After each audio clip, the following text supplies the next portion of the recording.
പ്രിയ കൂട്ടുകാരെ, ഇന്ന് നമുക്ക് റിസൈഡ് എന്ന ഇംഗ്ലീഷ് വാക്കിന്റെ അർത്ഥം നോക്കാം.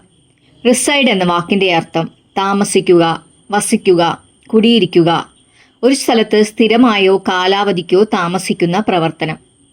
ഒരു ഉദാഹരണം നോക്കാം. He resides in A small village on the cost. ഇതിന്റെ അർത്ഥം കടലോരത്തുള്ള ഒരു ചെറിയ ഗ്രാമത്തിൽ അദ്ദേഹം താമസിക്കുന്നു. മറ്റൊരു ഉദാഹരണം പറയാം. Many diplomats reside in the embassy district. ഇതിന്റെ അർത്ഥം പല നയതന്ത്രജ്ഞരും എംബസി മേഖലയിൽ താമസിക്കുന്നു. കൂട്ടുകാരെ, ഒരിക്കൽ കൂടി പറയാം.